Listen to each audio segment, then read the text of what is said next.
ਖਬਰਾਂ ਦੇ ਬੁਲੇਟਿਨ ਦੇ ਸਪਾਂਸਰ ਨੇ ਰੀਅਲਟਰ ਗੁਰਜਿੰਦਰ ਸਿੰਘ ਰੰਧਾਵਾ। ਹਰ ਤਰ੍ਹਾਂ ਦੀ ਪ੍ਰਾਪਰਟੀ ਖਰੀਦਣ ਤੇ ਵੇਚਣ ਲਈ ਤੁਸੀਂ ਕਾਲ ਕਰ ਸਕਦੇ ਹੋ।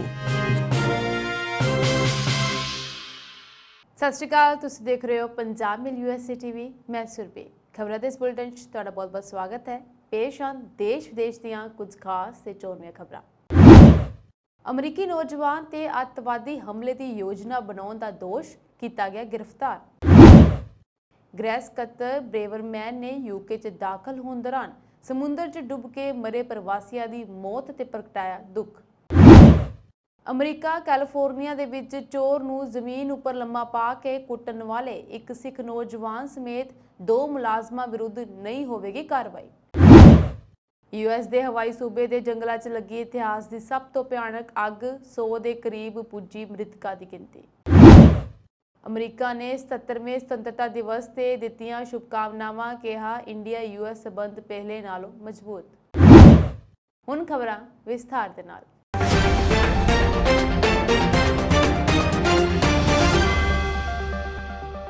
ਅਮਰੀਕਾ ਦੇ ਫਿਲਾਡੈਲਫੀਆ ਸ਼ਹਿਰ ਦੇ ਵਿੱਚ ਇੱਕ 17 ਸਾਲ ਨੌਜਵਾਨ ਅਲ-ਕਾਇਦਾ ਨਾਲ ਜੁੜੇ ਇੱਕ ਗਲੋਬਲ ਅੱਤਵਾਦੀ ਸਮੂਹ ਦੇ ਸੰਪਰਕ ਵਿੱਚ ਸੀ ਅਤੇ ਉਸ ਦੇ ਕੋਲ ਵੱਡੀ ਗਿਣਤੀ ਵਿੱਚ ਬੰਦੂਕਾਂ ਵੀ ਸਨ। ਇਸ ਦੇ ਨਾਲ ਹੀ ਉਹ ਹਮਲਾ ਕਰਨ ਦੇ ਲਈ ਬੰਬ ਬਣਾ ਰਿਹਾ ਸੀ। FBI ਨੇ ਉਕਤ ਜਾਣਕਾਰੀ ਦਿੱਤੀ ਹੈ। ਰਿਪੋਰਟ ਦੇ ਮੁਤਾਬਿਕ ਸੋਮਵਾਰ ਨੂੰ ਇੱਕ ਪ੍ਰੈਸ ਕਾਨਫਰੰਸ ਨੂੰ ਸੰਬੋਧਨ ਕਰਦੇ ਹੋਏ FBI special agent incharge Jacqueline ਨੇ ਕਿਹਾ ਕਿ ਨੌਜਵਾਨ ਜਿਸ ਨੂੰ 11 ਅਗਸਤ ਨੂੰ ਗ੍ਰਿਫਤਾਰ ਕੀਤਾ ਗਿਆ ਸੀ, ਫਿਲਹਾਲ ਉਸ ਦਾ ਨਾਮ ਨਹੀਂ ਦੱਸਿਆ ਗਿਆ ਹੈ। ਉਸ ਦੀ ਨਾ ਸਿਰਫ ਫਿਲਾਡੈਲਫੀਆ ਦੇ ਵਿੱਚ ਸਗੋਂ ਵੱਖ-ਵੱਖ ਥਾਵਾਂ ਤੇ ਹਮਲੇ ਕਰਨ ਦੀ ਯੋਜਨਾ ਸੀ। ਜੈਕਲੀਨ ਨੇ ਕਿਹਾ ਕਿ ਸਭ ਤੋਂ ਵੱਧ ਚਿੰਤਾ ਦਾ ਵਿਸ਼ਾ ਉਸ ਦੀ ਹਥਿਆਰਾਂ ਤੱਕ ਅਤੇ ਤੁਰੰਤ ਵਿਸਫੋਟਕ ਉਪਕਰਨਾਂ ਦੇ ਨਿਰਮਾਣ ਦੇ ਲਈ ਆਮ ਤੌਰ ਤੇ ਵਰਤੀਆਂ ਜਾਣ ਵਾਲੀਆਂ ਵਸਤਾਂ ਅਤੇ ਸਮੱਗਰੀਆਂ ਤੱਕ ਉਸ ਦੀ ਪਹੁੰਚ ਸੀ।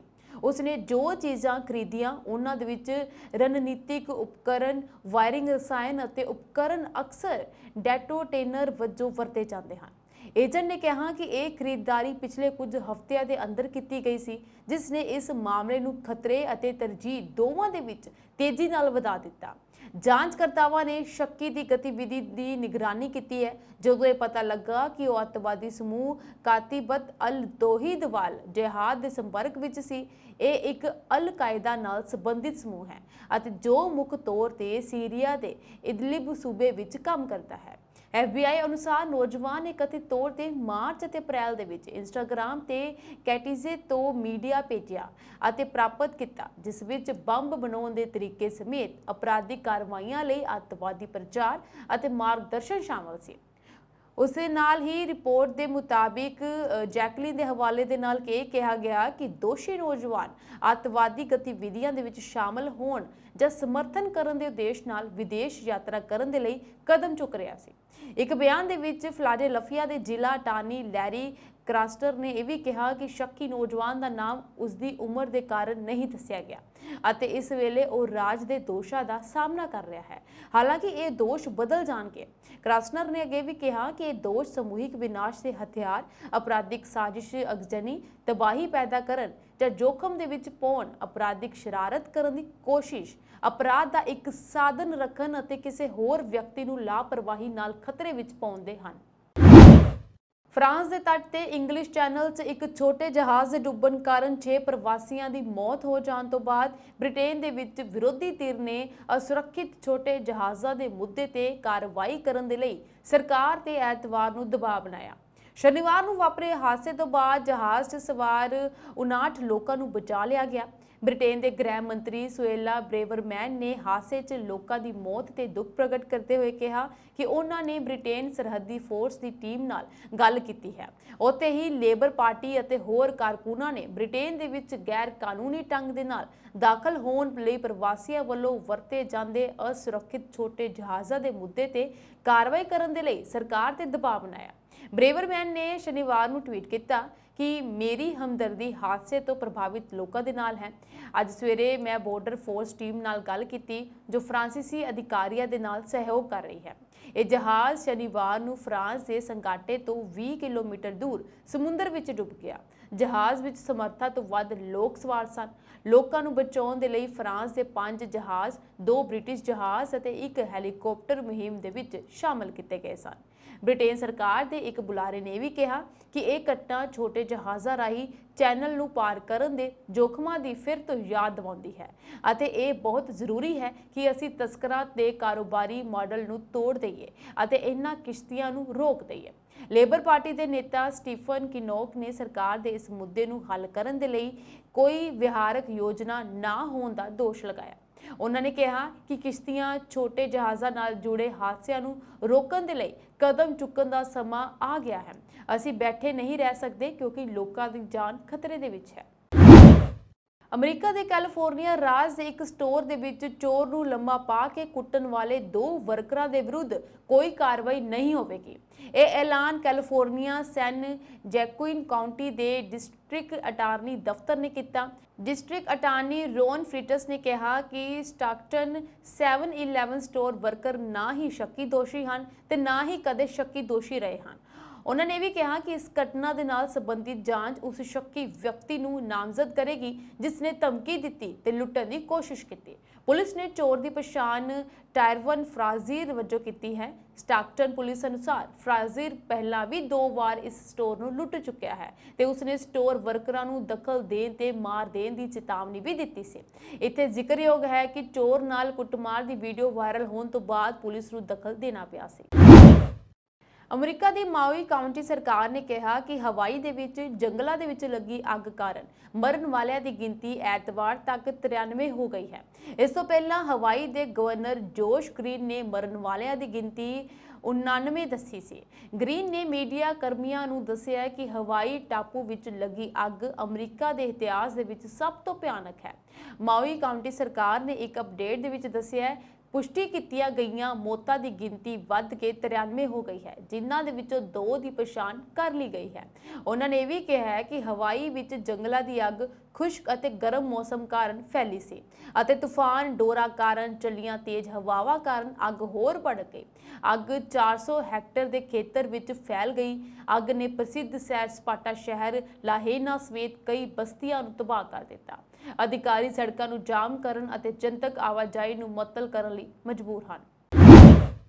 ਅਮਰੀਕਾ ਦੇ ਵਿਦੇਸ਼ ਮੰਤਰੀ ਐਂਟਨੀ ਬਲਿੰਕਨ ਨੇ ਭਾਰਤ ਦੇ 77ਵੇਂ ਸੁਤੰਤਰਤਾ ਦਿਵਸ ਦੇ ਮੌਕੇ ਭਾਰਤ ਦੇ ਲੋਕਾਂ ਨੂੰ ਸ਼ੁਭਕਾਮਨਾਵਾਂ ਦਿੱਤੀਆਂ ਹਨ। ਇਸ ਮੌਕੇ ਉਹਨਾਂ ਨੇ ਕਿਹਾ ਕਿ ਅਮਰੀਕਾ ਅਤੇ ਭਾਰਤ ਦਰਮਿਆਨ ਦੁਵੱਲੇ ਸਬੰਧ ਪਹਿਲਾਂ ਨਾਲੋਂ ਜ਼ਿਆਦਾ ਮਜ਼ਬੂਤ ਅਤੇ ਵਿਆਪਕ ਹਨ। ਬਲਿੰਕਨ ਨੇ ਵੀ ਕਿਹਾ ਕਿ ਦੁਨੀਆ ਦੇ ਸਭ ਤੋਂ ਪੁਰਾਣੇ ਅਤੇ ਸਭ ਤੋਂ ਵੱਡੇ ਲੋਕਤੰਤਰ ਦੇਸ਼ਾਂ ਅਮਰੀਕਾ ਅਤੇ ਭਾਰਤ ਨੇ ਸਾਡੇ ਦੇਸ਼ਾਂ ਵਿਚਕਾਰ ਮਜ਼ਬੂਤ ਸਬੰਧ ਬਣਾਏ ਹਨ, ਜੋ ਉਦੋਂ ਹੋਰ ਵੀ ਡੂੰਘੇ ਹੋ ਜਾਂਦੇ ਹਨ ਜਦੋਂ ਦੋਵੇਂ ਦੇਸ਼ ਇੱਕ ਖੁੱਲ੍ਹੇ, ਖੁਸ਼ਹਾਲ, ਸੁਰੱਖਿਅਤ, ਸਥਿਰ ਅਤੇ ਲਚਕੀਲੇ ਸੰਸਾਰ ਲਈ ਮਿਲ ਕੇ ਕੰਮ ਕਰਦੇ ਹਨ।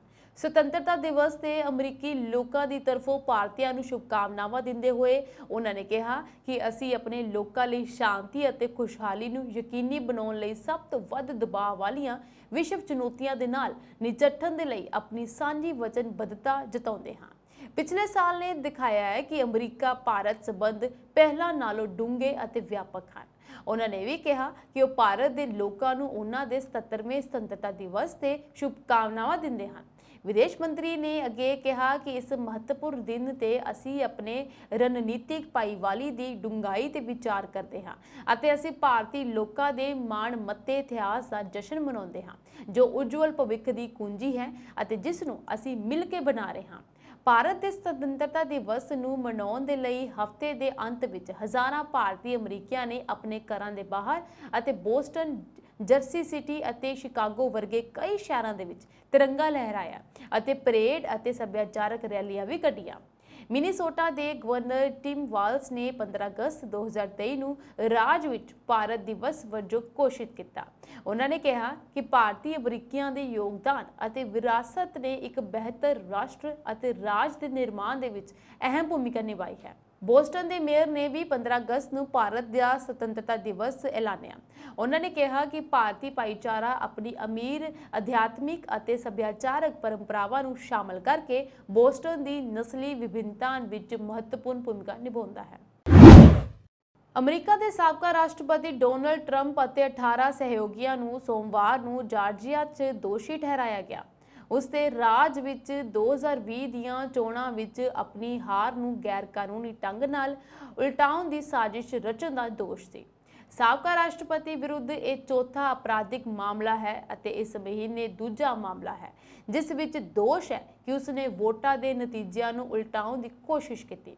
ਇਲਜ਼ਾਮ ਦੇ ਵਿੱਚ ਟਰੰਪ ਅਤੇ ਉਸਦੇ ਸਹਿਯੋਗੀਆਂ ਦੁਆਰਾ ਉਸਦੀ ਹਾਰ ਨੂੰ ਘੱਟ ਕਰਨ ਦੇ ਲਈ ਕਈ ਕਾਰਵਾਈਆਂ ਦਾ ਵੇਰਵਾ ਦਿੱਤਾ ਗਿਆ, ਜਿਸ ਵਿੱਚ ਜਾਰਜੀਆ ਦੇ ਰਿਪਬਲਿਕਨ ਸੈਕਟਰੀ ਆਫ ਸਟੇਟ ਨੂੰ ਸੱਤਾ ਵਿੱਚ ਬਣੇ ਰਹਿਣ ਦੇ ਲਈ ਲੋੜੀਂਦੀਆਂ ਵੋਟਾਂ ਪ੍ਰਾਪਤ ਕਰਨ ਲਈ ਧੋਖਾ ਦੇਣਾ, ਵੋਟਰਾਂ ਦੀ ਧੋਖਾਧੜੀ ਦੇ ਜਾਲੀ ਦਾਅਵਿਆਂ ਦੇ ਨਾਲ-ਨਾਲ ਅਧਿਕਾਰੀਆਂ ਨੂੰ ਪਰੇਸ਼ਾਨ ਕਰਨਾ ਅਤੇ ਜਾਰਜੀਆ ਦੇ ਸੰਸਦ ਮੈਂਬਰਾਂ ਨੂੰ ਮਨਾਉਣ ਦੀ ਕੋਸ਼ਿਸ਼ ਸ਼ਾਮਲ ਹੈ। ਫੁਲਟਨ ਕਾਉਂਟੀ ਦੇ ਡਿਸਟ੍ਰਿਕਟ ਅਟਾਰਨੀ ਫੈਨੀ ਵਿਲਿਸ ਦੇ ਦਫ਼ਤਰ ਦੁਆਰਾ ਸੋਮਵਾਰ ਰਾਤ ਨੂੰ ਜਾਰੀ ਕੀਤੇ ਗਏ ਇਲਜ਼ਾਮ ਦੇ ਵਿੱਚ ਇਹ ਕਿਹਾ ਗਿਆ ਟਰੰਪ ਅਤੇ ਇਸ ਦੋਸ਼ ਵਿੱਚ ਲਗਾਏ ਗਏ ਹੋਰ ਬਚਾਅ ਪੱਖ ਇਹ ਮੰਨਣ ਤੋਂ ਇਨਕਾਰ ਕਰਦੇ ਹਨ ਕਿ ਟਰੰਪ ਹਾਰ ਗਏ ਅਤੇ ਜਾਣਬੁੱਝ ਕੇ ਚੋਣ ਨਤੀਜੇ ਟਰੰਪ ਦੇ ਹੱਕ ਵਿੱਚ ਬਦਲਣ ਦੇ ਲਈ ਇਸ ਸਾਜ਼ਿਸ਼ ਵਿੱਚ ਸ਼ਾਮਲ ਹੋਏ।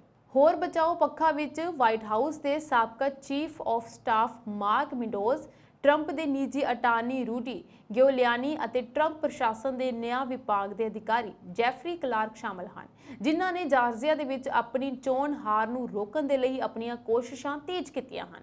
ਇਹ ਨਿਆਂ ਵਿਭਾਗ ਦੇ ਇੱਕ ਵਿਸ਼ੇਸ਼ ਵਕੀਲ ਦੁਆਰਾ ਚੋਣ ਨੂੰ ਵਿਗਾੜਨ ਦੇ ਲਈ ਇੱਕ ਵੱਡੀ ਸਾਜ਼ਿਸ਼ ਦਾ ਦੋਸ਼ ਲਗਾਏ ਜਾਣ ਦੇ 2 ਹਫ਼ਤੇ ਬਾਅਦ ਆਇਆ।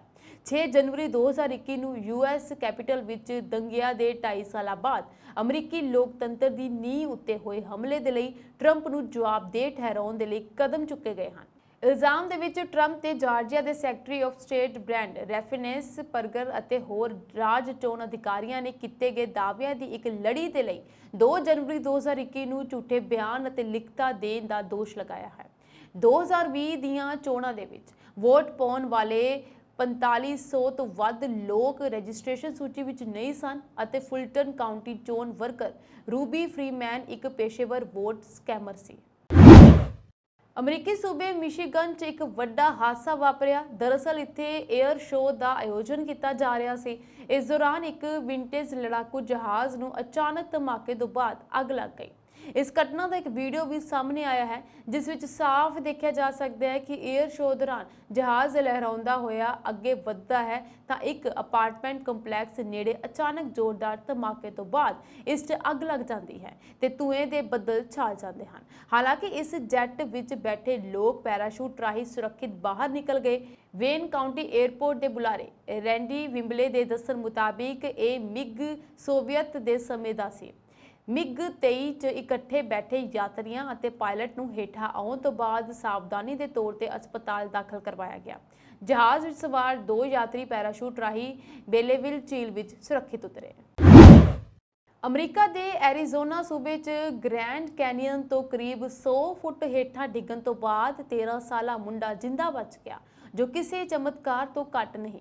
ਦਰਅਸਲ ਉੱਤਰੀ ਡਕੋਟਾ ਦਾ ਇੱਕ 13 ਸਾਲ ਮੁੰਡਾ ਪਰਿਵਾਰਕ ਯਾਤਰਾ ਦੌਰਾਨ ਗ੍ਰੈਂਡ ਕੈਨੀਅਨ ਦੇ ਉੱਤਰੀ ਰਿਮ ਤੋਂ ਲਗਭਗ 100 ਫੁੱਟ ਹੇਠਾਂ ਡਿੱਗ ਗਿਆ।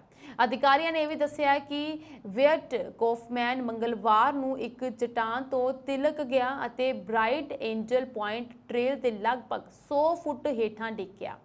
ਇੱਕ ਨਿਊਜ਼ ਏਜੰਸੀ ਦੇ ਮੁਤਾਬਿਕ ਇਸ ਤੋਂ ਬਾਅਦ ਐਮਰਜੈਂਸੀ ਕਰਮਚਾਰੀਆਂ ਨੇ ਉਸ ਨੂੰ ਬਚਾਉਣ ਦੇ ਲਈ 2 ਘੰਟੇ ਤੱਕ ਸੰਘਰਸ਼ ਕਰਨਾ ਪਿਆ। ਮਾਸੂਮ ਨੂੰ ਗੰਭੀਰ ਸੱਟਾਂ ਕਾਰਨ ਹਸਪਤਾਲ ਲਿਜਾਇਆ ਗਿਆ ਪਰ ਬਾਅਦ ਵਿੱਚ ਉਸ ਨੂੰ ਛੁੱਟੀ ਦੇ ਦਿੱਤੀ ਗਈ। ਕੌਫਮੈਨ ਨੇ ਕਿਹਾ ਕਿ ਉਹ ਕਿਨਾਰੇ ਤੇ ਸੀ ਅਤੇ ਰਸਤੇ ਤੋਂ ਇੱਕ ਪਾਸੇ ਜਾ ਰਿਹਾ ਸੀ ਤਾਂ ਜੋ ਹੋਰ ਲੋਕ ਤਸਵੀਰ ਲੈ ਸਕਣ। ਉਹ ਹੇਠਾਂ ਬੈਠ ਗਿਆ ਅਤੇ ਉਸਨੇ ਇੱਕ ਚਟਾਨ ਨੂੰ ਫੜ ਲਿਆ। ਇਸ ਤੇ ਉਸ ਦਾ ਸਿਰਫ ਇੱਕ ਹੱਥ ਸੀ। ਉਸਨੇ ਕਿਹਾ ਕਿ ਮੇਰੀ ਪਕੜ ਇੰਨੀ ਚੰਗੀ ਨਹੀਂ ਸੀ, ਇਹ ਇੱਕ ਤਰ੍ਹਾਂ ਨਾਲ ਮੈਨੂੰ ਪਿੱਛੇ ਤੱਕਣ ਵਾਂਗ ਸੀ। ਮੈਂ ਆਪਣੀ ਪਕੜ ਗੁਆ ਬੈਠਾ ਅਤੇ ਪਿੱਛੇ ਨੂੰ ਡਿੱਗ ਪਿਆ। ਬਚਾਅ ਦਲ ਨੂੰ ਚਟਾਨ ਤੋਂ ਹੇਠਾਂ ਉਤਰਨਾ ਪਿਆ ਅਤੇ ਜ਼ਖਮੀ ਮੁੰਡੇ ਨੂੰ ਟੋਕਰੀ ਵਿੱਚ ਪਾ ਕੇ ਖੱਡ ਵਿੱਚੋਂ ਬਾਹਰ ਕੱਢਣਾ ਪਿਆ। ਇੱਕ ਰਿਪੋਰਟ ਦੇ ਮੁਤਾਬਿਕ ਡਿੱਗਣ ਕਾਰਨ ਉਸਦੇ ਕਈ ਥਾਈਂ ਫ੍ਰੈਕਚਰ ਵੀ ਹੋ ਗਿਆ ਹੈ। ਇਸੇ ਦੇ ਨਾਲ ਉਸ ਦੀਆਂ ਸੱਟਾਂ ਦੇ ਵਿੱਚ 9 ਟੁੱਟੀਆਂ ਹੱਡੀਆਂ, ਇੱਕ ਫੱਟੀ ਤਿੱਲੀ ਟੁੱਟੀਆਂ ਹੋਈਆਂ ਹੱਥ ਤੇ ਇੱਕ ਟੁੱਟਿਆ ਹੋਇਆ ਫੇਫੜਾ ਸ਼ਾਮਲ ਸੀ। ਉੱਤਰੀ ਡਕੋਟਾ ਦੇ ਕੈਸਲਟਨ ਦੇ ਰਹਿਣ ਵਾਲੇ ਕੋਫਮੈਨ ਨੇ ਕਿਹਾ ਕਿ ਮੈਨੂੰ ਕੁਝ ਹੱਦ ਤੱਕ ਹੋਸ਼ ਵਿੱਚ ਰਹਿਣ ਅਤੇ ਐਂਬੂਲੈਂਸ ਤੇ ਹੈਲੀਕਾਪਟਰ ਦੇ ਪਿੱਛੇ ਹੋਣ ਅਤੇ ਜਹਾਜ਼ ਤੇ ਚੜ੍ਹਨ ਅਤੇ ਇੱਥੇ ਹਸਪਤਾਲ ਪਹੁੰਚਣ ਤੱਕ ਯਾਦ ਹੈ। ਬ੍ਰਾਇਨ ਕੋਫਮੈਨ ਉੱਤਰੀ ਡਕੋਟਾ ਦੇ ਵਿੱਚ ਸੀ ਜਦੋਂ ਉਸਨੇ ਆਪਣੇ ਪੁੱਤਰ ਦੇ ਡਿੱਗਣ ਅਤੇ ਬਚਾਅ ਬਾਰੇ ਸੁਣਿਆ। ਇੱਕ ਨੈਸ਼ਨਲ ਪਾਰਕ ਸਰਵਿਸ ਖੋਜ ਅਤੇ ਬਚਾਅ ਟੀਮ ਨੇ ਇੱਕ ਰੱਸੀ ਦੇ ਨਾਲ ਇੱਕ ਖੜੀ ਅਤੇ ਤੰਗ ਪੰਗਡੰਡੀ ਨਾਲ ਇੱਕ ਬਚਾਅ ਟੀਮ ਸਥਾਪਿਤ ਕੀਤੀ ਅਤੇ ਮੁੰਡੇ ਨੂੰ ਸੁਰੱਖਿਅਤ ਰੂਪ ਨਾਲ ਕਿਨਾਰੇ ਤੱਕ ਪਹੁੰਚਾਇਆ। ਅਫਰੀਕੀ ਅਮਰੀਕਨ ਅਦਾਕਾਰਾ ਅਤੇ ਗਾਇਕਾ ਮੈਰੀ ਮਿਲਬੇਨ ਨੇ ਭਾਰਤ ਦੇ 77ਵੇਂ ਸੁਤੰਤਰਤਾ ਦਿਵਸ ਦੇ ਮੌਕੇ ਤੇ ਰਾਸ਼ਟਰ ਨੂੰ ਸ਼ੁਭਕਾਮਨਾਵਾਂ ਦਿੱਤੀਆਂ। ਇਸ ਮੌਕੇ ਤੇ ਉਸਨੇ ਇੱਕ ਖਾਸ ਵੀਡੀਓ ਸ਼ੇਅਰ ਕੀਤੀ ਜਿਸ ਵਿੱਚ ਉਹ ਰਾਸ਼ਟਰੀ ਗੀਤ ਜਨ ਗਣ ਮਨ ਗਾਉਂਦੀ ਨਜ਼ਰ ਆ ਰਹੀ ਹੈ। ਨਾਲ ਹੀ 14 ਅਗਸਤ ਨੂੰ ਵੀਡੀਓ ਰਾਹੀਂ ਇੱਕ ਖਾਸ ਸੰਦੇਸ਼ ਵੀ ਭੇਜਿਆ ਸੀ। 77ਵੇਂ ਸੁਤੰਤਰਤਾ ਦਿਵਸ ਦੇ ਮੌਕੇ ਤੇ ਮੈਰੀ ਮਿਲਬੇਨ ਨੇ ਆਪਣੇ ਸੋਸ਼ਲ ਮੀਡੀਆ ਅਕਾਊਂਟ ਐਕਸ ਤੇ ਇੱਕ ਵੀਡੀਓ ਪੋਸਟ ਸਾਂਝੀ ਕੀਤੀ। ਇਸ ਵੀਡੀਓ ਦੇ ਵਿੱਚ ਉਹ ਪ੍ਰਧਾਨ ਮੰਤਰੀ ਮੋਦੀ ਦੇ ਨਾਲ ਨਜ਼ਰ ਆ ਰਹੀ ਹੈ। ਇਸ ਦੇ ਨਾਲ ਉਸਨੇ ਲਿਖਿਆ, ਇਹ ਆਜ਼ਾਦੀ ਦੀ ਆਵਾਜ਼ ਹੈ। ਭਾਰਤ ਸਦੀਆਂ ਤੋਂ ਵੱਖ-ਵੱਖ ਸੱਭਿਆਚਾਰਾਂ, ਭਾਸ਼ਾਵਾਂ ਅਤੇ ਪਰੰਪਰਾਵਾਂ ਦੇ ਨਾਲ ਘਿਰਿਆ ਇੱਕ ਰਾਸ਼ਟਰ ਅਤੇ ਸੱਭਿਅਤਾ ਅੱਜ ਆਜ਼ਾਦੀ ਦੇ ਝੰਡੇ ਹੇਠ ਇਕਜੁੱਟ ਹੈ। ਭਾਰਤ ਨੂੰ ਮੁਬਾਰਕ, ਸ਼ੁਭਕਾਮਨਾਵਾਂ, ਜੈ ਹਿੰਦ ਮੇਰੇ ਭਰਾਵਾਂ ਅਤੇ ਭੈਣਾਂ ਨੂੰ। ਗਾਇਕਾ ਮੈਰੀ ਮਿਲਬੇਨ ਨੇ ਭਾਰਤੀਆਂ ਨੂੰ ਅਨੇਕਤਾ ਦੇ ਵਿੱਚ ਏਕਤਾ ਨੂੰ ਅਪਣਾਉਣ, ਏਕਤਾ ਦੀ ਸ਼ਕਤੀ ਦਾ ਜਸ਼ਨ ਮਨਾਉਣ ਅਤੇ ਹਰ ਕਿਸੇ ਦੇ ਅੰਦਰ ਮੌਜੂਦ ਸੰਭਾਵਨਾਵਾਂ ਨੂੰ ਵਰਤਣ ਦਾ ਸੱਦਾ ਦਿੱਤਾ। ਉਹਨਾਂ ਨੇ ਭਾਰਤੀ ਝੰਡੇ ਦੇ 3 ਰੰਗਾਂ ਦੀ ਮਹੱਤਤਾ ਬਾਰੇ ਦੱਸਿਆ। ਮੈਰੀ ਮਿਲਬੇਨ ਨੇ ਕਿਹਾ ਕਿ ਜਦੋਂ ਤੁਸੀਂ ਤਿਰੰਗਾ ਝੰਡਾ ਲਹਿਰਾਉਂਦੇ ਹੋ ਤਾਂ ਇਸ ਦਾ ਭਗਵਾ ਰੰਗ ਹਿੰਮਤ ਅਤੇ ਕੁਰਬਾਨੀ ਨੂੰ ਦਰਸਾਉਂਦਾ ਹੈ। ਚਿੱਟਾ ਰੰਗ ਸ਼ਾਂਤੀ ਅਤੇ ਸੱਚਾਈ ਦਾ ਪ੍ਰਤੀਕ ਹੈ ਅਤੇ ਹਰਾ ਰੰਗ ਵਿਕਾਸ ਅਤੇ ਭਰਪੂਰਤਾ ਦਾ ਪ੍ਰਤੀਕ ਹੈ। ਗਾਇਕਾ ਮੈਰੀ ਮਿਲਬੇਨ ਨੇ ਪਿਛਲੇ ਦਿਨੀ ਪ੍ਰਧਾਨ ਮੰਤਰੀ ਨਰਿੰਦਰ ਮੋਦੀ ਦੇ ਅਮਰੀਕਾ ਦੌਰੇ ਤੇ ਸਮਾਪਤੀ ਸਮਾਰੋਹ ਦੇ ਵਿੱਚ ਪਰਫਾਰਮ ਕੀਤਾ ਸੀ। ਇਸ ਦੌਰਾਨ ਉਹਨਾਂ ਨੇ ਭਾਰਤ ਦੀ ਤਾਰੀਫ ਵੀ ਕੀਤੀ ਸੀ। ਇੰਨਾ ਹੀ ਨਹੀਂ, ਹਾਲ ਹੀ 'ਚ ਉਹਨਾਂ ਨੇ ਅਵਿਸ਼ਵਾਸ ਪ੍ਰਸਤਾਵ ਦੇ ਮੁੱਦੇ ਤੇ ਵੀ ਪੀਐਮ ਮੋਦੀ ਦਾ ਸਮਰਥਨ ਕੀਤਾ। ਉਹਨਾਂ ਨੇ ਜ਼ੋਰ ਦੇ ਕੇ ਕਿਹਾ ਕਿ ਵਿਰੋਧੀ ਧਿਰ ਬਿਨਾਂ ਕਿਸੇ ਤੱਥ ਤੇ ਉੱਚੀ ਨਾਅਰੇਬਾਜ਼ੀ ਕਰਦੀ ਹੈ ਅਤੇ ਸੱਚ ਹਮੇਸ਼ਾ ਲੋਕਾਂ ਨੂੰ ਆਜ਼ਾਦ ਕਰਦਾ ਹੈ। ਮਿਲਬੇਨ ਨੇ ਵੀ ਕਿਹਾ ਕਿ ਉਹਨਾਂ ਨੂੰ ਪੀਐਮ ਮੋਦੀ ਤੇ ਭਰੋਸਾ ਹੈ ਅਤੇ ਉਹ ਉਹਨਾਂ ਦੇ ਲਈ ਪ੍ਰਾਰਥਨਾ ਕਰ ਰਹੀ ਹੈ। ਤਾਈਵਾਨ ਦੇ ਉਪ ਰਾਸ਼ਟਰਪਤੀ ਵਿਲੀਅਮ ਲਾਈ ਅਮਰੀਕਾ ਦੌਰੇ ਤੇ ਹਨ। ਚੀਨ ਨੇ ਇਸ ਤੇ ਕਾਫੀ ਨਾਰਾਜ਼ਗੀ ਜਤਾਈ ਹੈ। ਚੀਨ ਨੇ ਉਸ ਨੂੰ ਮੁਸੀਬਤ ਬਣਾਉਣ ਵਾਲਾ ਕਿਹਾ। ਇਸ ਦੇ ਨਾਲ ਹੀ ਚੀਨ ਦੀਆਂ ਇਨ੍ਹਾਂ ਧਮਕੀਆਂ ਤੇ ਤਾਈਵਾਨ ਨੇ ਵੀ ਜਵਾਬੀ ਕਾਰਵਾਈ ਕੀਤੀ ਹੈ। ਉਪ ਰਾਸ਼ਟਰਪਤੀ ਲਾਈ ਨੇ ਕਿਹਾ ਕਿ ਤਾਈਵਾਨ ਕਿਸੇ ਵੀ ਧਮਕੀ ਤੋਂ ਪਿੱਛੇ ਨਹੀਂ ਹਟੇਗਾ। ਚੀਨ ਹਮੇਸ਼ਾ ਤਾਈਵਾਨ ਦੇ ਨੇਤਾਵਾਂ ਦੇ ਅਮਰੀਕਾ ਜਾਣ ਤੇ ਇਤਰਾਜ਼ ਕਰਦਾ ਰਿਹਾ ਹੈ। ਇਸ ਦੌਰੇ ਤੇ ਚੀਨ ਵੱਲੋਂ ਨਾਰਾਜ਼ਗੀ ਜ਼ਾਹਰ ਕਰਨ ਅਤੇ ਧਮਕੀ ਦੇਣ ਦਾ ਇੱਕ ਕਾਰਨ ਇਹ ਵੀ ਹੈ ਕਿ ਵਿਲੀਅਮ ਲਾਈ ਨੂੰ ਅਗਲੇ ਸਾਲ ਤਾਈਵਾਨ 'ਚ ਹੋਣ ਵਾਲੀਆਂ ਰਾਸ਼ਟਰਪਤੀ ਚੋਣਾਂ 'ਚ ਮੁੱਖ ਦਾਅਵੇਦਾਰ ਮੰਨਿਆ ਜਾ ਰਿਹਾ ਹੈ। ਨਿਊਯਾਰਕ 'ਚ ਆਪਣੇ ਸਮਰਥਕਾਂ ਨਾਲ ਗੱਲਬਾਤ ਦੌਰਾਨ ਲਾਈ ਨੇ ਕਿਹਾ, ਜੇਕਰ ਤਾਈਵਾਨ ਸੁਰੱਖਿਅਤ ਹੈ ਤਾਂ ਪੂਰੀ ਦੁਨੀਆ ਸੁਰੱਖਿਅਤ ਹੈ। ਦਰਅਸਲ ਲਾਈ ਪੈਰਾਗੁਏ ਦੀ ਯਾਤਰਾ ਤੇ ਜਾ ਰਿਹਾ ਹੈ ਜਿੱਥੇ ਉਹ ਰਾਸ਼ਟਰਪਤੀ ਦੇ ਸਹੁੰ ਚੁੱਕ ਸਮਾਗਮ ਦੇ ਵਿੱਚ ਸ਼ਾਮਲ ਹੋਣਗੇ। ਪੈਰਾਗੁਏ ਉਹਨਾਂ 12 ਦੇਸ਼ਾਂ ਦੇ ਵਿੱਚੋਂ ਇੱਕ ਹੈ ਜਿਨ੍ਹਾਂ ਨੇ ਤਾਈਵਾਨ ਨੂੰ ਇੱਕ ਦੇਸ਼ ਵਜੋਂ ਮਾਨਤਾ ਦਿੱਤੀ ਹੈ। ਲਾਈ ਲਗਾਤਾਰ ਆਪਣੇ ਆਪ ਨੂੰ ਤਾਈਵਾਨ ਦੀ ਆਜ਼ਾਦੀ ਲਈ ਕੰਮ ਕਰਨ ਵਾਲੇ ਨੇਤਾ ਵਜੋਂ ਪੇਸ਼ ਕਰਦੇ ਹੈ। ਅਜਿਹੇ 'ਚ ਚੀਨ ਉਹਨਾਂ ਨੂੰ ਬਿਲਕੁਲ ਵੀ ਪਸੰਦ ਨਹੀਂ ਕਰਦਾ। 2 ਦਹਾਕਿਆਂ ਤੋਂ ਵੱਧ ਸਮੇਂ ਤੋਂ ਚੀਨ ਆਪਣੇ ਤਗੜੇ ਆਰਥਿਕ ਵਿਕਾਸ ਲਈ ਜਾਣਿਆ ਜਾਂਦਾ ਹੈ। ਇਸ ਨੇ ਵਿਸ਼ਵ ਅਰਥਚਾਰੇ ਨੂੰ ਅੱਗੇ ਵਧਾਉਣ ਦੇ ਵਿੱਚ ਇੱਕ ਮਜ਼ਬੂਤ ਅਤੇ ਮੁੱਖ ਭੂਮਿਕਾ ਨਿਭਾਈ ਹੈ। ਹੁਣ ਇਸ ਵਿੱਚ ਗਿਰਾਵਟ ਕਾਰਨ ਚੀਨੀ ਲੋਕਾਂ ਅਤੇ ਦੁਨੀਆ ਦੇ ਹੋਰ ਦੇਸ਼ਾਂ ਲਈ ਖਤਰਾ ਪੈਦਾ ਹੋ ਗਿਆ ਹੈ। ਮਹਾਮਾਰੀ ਦੇ ਸੰਕਟ ਕਾਰਨ ਚੀਨ ਦੀ ਆਰਥਿਕਤਾ ਨੂੰ ਵੱਡਾ ਧੱਕਾ ਲੱਗਾ ਹੈ, ਪਰ ਇਸ ਦੇ ਜਲਦੀ ਹੀ ਪਟੜੀ ਤੇ ਪਰਤਣ ਦੀ ਉਮੀਦ ਕੀਤੀ ਜਾ ਰਹੀ ਸੀ। ਉਮੀਦ ਦੇ ਉਲਟ ਅਜਿਹਾ ਨਹੀਂ ਹੋ ਸਕਿਆ। ਆંકੜੇ ਦੱਸਦੇ ਹਨ ਕਿ ਪਿਛਲੇ 5-6 ਮਹੀਨਿਆਂ ਤੋਂ ਚੀਨ ਦੇ ਨਿਰਯਾਤ ਵਿੱਚ ਲਗਾਤਾਰ ਤੀਜੇ ਮਹੀਨੇ ਗਿਰਾਵਟ ਦੇਖਣ ਨੂੰ ਮਿਲ ਰਹੀ ਹੈ। ਪਿਛਲੇ 5 ਮਹੀਨਿਆਂ ਤੋਂ ਵਿਦੇਸ਼ੀ ਵਸਤੂਆਂ ਦੀ ਦਰਾਮਦ ਘਟ ਰਹੀ ਹੈ। ਖਾਣ ਪੀਣ ਤੋਂ ਲੈ ਕੇ ਮਕਾਨਾਂ ਤੱਕ ਦੀਆਂ ਕੀਮਤਾਂ ਵਿੱਚ ਭਾਰੀ ਗਿਰਾਵਟ ਕਾਰਨ ਵਪਾਰਕ ਗਤੀਵਿਧੀਆਂ ਮੱਠੀ ਪੈਣ ਦੇ ਸੰਕੇਤ ਮਿਲ ਰਹੇ ਹਨ। ਚੀਨ ਦੀ ਹਾਊਸਿੰਗ ਮਾਰਕੀਟ 'ਚ ਸੰਕਟ ਪਿਛਲੇ ਕੁਝ ਸਾਲਾਂ ਤੋਂ ਡੂੰਘਾ ਹੁੰਦਾ ਜਾ ਰਿਹਾ ਹੈ। ਪ੍ਰਮੁੱਖ real estate developer country garden ਨੇ ਆਪਣੇ ਬਾਂਡ ਭੁਗਤਾਨ ਦੇ ਡਿਫਾਲਟ ਕੀਤਾ ਹੈ। ਕੰਪਨੀ ਨੂੰ ਸਾਲ ਦੇ ਪਹਿਲੇ 6 ਮਹੀਨਿਆਂ 'ਚ 63,000 ਕਰੋੜ ਰੁਪਏ ਨੁਕਸਾਨ ਹੋ ਜਾਂਦਾ ਹੈ। ਚੀਨੀ ਅਰਥਵਿਵਸਥਾ ਦੇ ਕਮਜ਼ੋਰ ਹੋਣ ਨਾਲ ਕਈ ਵਸਤੂਆਂ ਦੀ ਮੰਗ ਪ੍ਰਭਾਵਿਤ ਹੋਵੇਗੀ। ਬ੍ਰਾਜ਼ੀਲ ਦੇ ਸੋਇਆਬੀਨ, ਅਮਰੀਕਾ ਦੇ ਬੀਫ ਅਤੇ ਇਟਲੀ ਦੇ ਲਗਜ਼ਰੀ ਸਮਾਨ ਸਮੇਤ ਕਈ ਵਸਤੂਆਂ ਦੀ ਮੰਗ ਘਟੀ ਹੈ। ਉਦਯੋਗਾਂ ਲਈ ਲੋੜੀਂਦੇ ਤੇਲ, ਖਣਿਜ ਯਾਤਾਂ ਅਤੇ ਹੋਰ ਵਸਤਾਂ ਦੀ ਮੰਗ ਦੀ ਘਟ ਹੋ ਗਈ ਹੈ। ਹਾਂਗਕਾਂਗ ਸਥਿਤ ਆਸਟ੍ਰੇਲੀਆਈ ਵਿੱਤੀ ਸੇਵਾ ਫਰਮ ਮੇਕਵਾਇਰ ਦੇ ਮੁੱਖ ਅਰਥਸ਼ਾਸਤਰੀ ਲੈਰੀ ਹੂ ਦਾ ਕਹਿਣਾ ਹੈ ਕਿ ਚੀਨ ਦੁਨੀਆ ਦਾ ਸਭ ਤੋਂ ਵੱਡਾ ਵਸਤੂ ਉਪਭੋਗਤਾ ਹੈ। ਇਸ ਕਾਰਨ ਚੀਨ ਵਿੱਚ ਗਿਰਾਵਟ ਦਾ ਅਸਰ ਹੋਰ ਦੇਸ਼ਾਂ ਉੱਤੇ ਪੈਣਾ ਸੁਭਾਵਕ ਹੈ। ਚੀਨ ਦੇ ਵੱਧਦੇ ਨਿਰਯਾਤ ਦੇ ਵਿਚਕਾਰ ਦੁਨੀਆ ਦੇ ਹੋਰ ਦੇਸ਼ਾਂ, ਖਾਸ ਕਰਕੇ ਅਮਰੀਕਾ ਦੇ ਵਿੱਚ ਫੈਕਟਰੀਆਂ ਦੀਆਂ ਨੌਕਰੀਆਂ ਖੁੱਸਣ ਕਾਰਨ ਵਪਾਰਕ ਟਕਰਾਅ ਦੀ ਸਥਿਤੀ ਪੈਦਾ ਹੋ ਗਈ ਹੈ। ਸਾਬਕਾ ਅਮਰੀਕੀ ਰਾਸ਼ਟਰਪਤੀ ਟਰੰਪ ਤੋਂ ਬਾਅਦ ਰਾਸ਼ਟਰਪਤੀ ਜੋ ਬਾਈਡਨ ਨੇ ਕਈ ਪਾਬੰਦੀਆਂ ਲਗਾਈਆਂ ਗਈਆਂ ਹਨ। ਇੱਥੇ ਅਮਰੀਕਾ ਚੀਨ ਸੰਘਰਸ਼ ਕਾਰਨ ਬਹੁਰਾਸ਼ਟਰੀ ਕੰਪਨੀਆਂ ਨੇ ਭਾਰਤ, ਵੀਅਤਨਾਮ ਅਤੇ ਮੈਕਸੀਕੋ ਵਰਗੇ ਦੇਸ਼ਾਂ ਦੇ ਵਿੱਚ ਫੈਕਟਰੀਆਂ ਲਗਾਉਣੀਆਂ ਸ਼ੁਰੂ ਕਰ ਦਿੱਤੀਆਂ ਹਨ। ਇਸ ਦਾ ਅਸਰ ਅਰਥ ਵਿਵਸਥਾ ਤੇ ਪਵੇਗਾ। ਕ੍ਰਿਸ ਬਰਕ ਤੇ ਉਸ ਦੀ ਮੰਗੇਤਰ ਪਿਛਲੇ 3 ਸਾਲਾਂ ਤੋਂ ਆਪਣੇ ਪਹਿਲੇ ਘਰ ਲੈਣ ਦੀ ਯੋਜਨਾ ਬਣਾ ਰਹੇ ਹਨ, ਪਰ ਉਹਨਾਂ ਦੇ ਲਈ ਅਜੇ ਦਿੱਲੀ ਦੂਰ ਲੱਗਦੀ ਹੈ।